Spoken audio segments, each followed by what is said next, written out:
Fintech startup Paytm మరోసారి వార్తల్లో నిలిచింది. పేటీఎం మరోసారి తమ ఉద్యోగులను కంపెనీ నుంచి తొలగించాలని నిర్ణయించినట్టు వార్తలు వస్తున్నాయి. పేటీఎం ఈ రిట్రెచ్మెంట్లో మొత్తం ఉద్యోగులలో 10% మందిని తొలగించాలని భావిస్తోంది.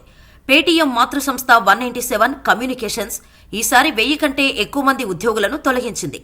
గత కొన్ని నెలల్లో ఈ తొలగింపులు జరిగాయని, పేటీఎం వివిధ యూనిట్ల ఉద్యోగులు బాధితులుగా ఉన్నారని సంబంధిత సమాచారం పేర్కొంది. పేటీఎం తన ఖర్చులను తగ్గించుకోవడానికి, దాని వివిధ వ్యాపారాలను పునర్వ్యవస్థీకరించడానికి ఈ తొలగింపును చేసిందని చెప్పబడింది.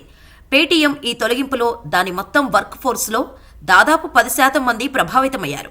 భారతీయ స్టార్టప్లోనూ ఇది అతిపెద్ద తొలగింపులలో ఒకటిగా పరిగణించబడుతోంది. స్టార్టప్ కంపెనీలకు 2023 సంవత్సరం కలిసి రాలేదు. ఈ సంవత్సరం భారతీయ స్టార్టప్లు మొదటి 3 త్రైమాసికాల్లో 28,000 మందికి పైగా ఉద్యోగులను తొలగించాయి.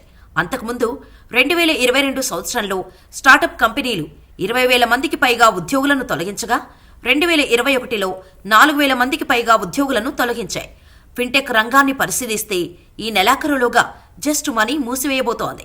పేటీఎంకు బ్యాడ్ న్యూస్ల చెడు వార్తల పరంపర ఆగడం లేదు. ఇంతకుముందు రిజర్వ్ బ్యాంకు అసురక్షిత రుణాలపై నియంత్రణ పరిమితులను విధించింది. ఇది పేటీఎంపై కూడా ప్రభావం చూపింది. ఆర్బీఐ చర్య తర్వాత Paytm small ticket consumer lending buy now pay లేటర్ను మూసివేయాలని నిర్ణయించింది.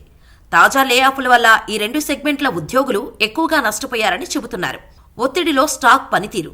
స్టాక్ మార్కెట్లో కూడా కంపెనీ నిరంతరం కష్టపడుతోంది. గత నెలలో పేటీఎం షేర్లు దాదాపు 28% పడిపోయాయి.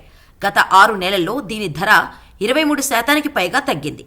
డిసెంబర్ నెల ప్రారంభంలో పేటీఎం స్టాక్ కూడా 20% లోయర్ సర్క్యూట్ను ఎదుర్కోవాల్సి వచ్చింది. ఇప్పుడు ఉద్యోగుల తొలగింపు వార్తలు వెలువడిన తర్వాత షేర్లపై మరింత ప్రతికూల ప్రభావం పడే అవకాశం ఉంది.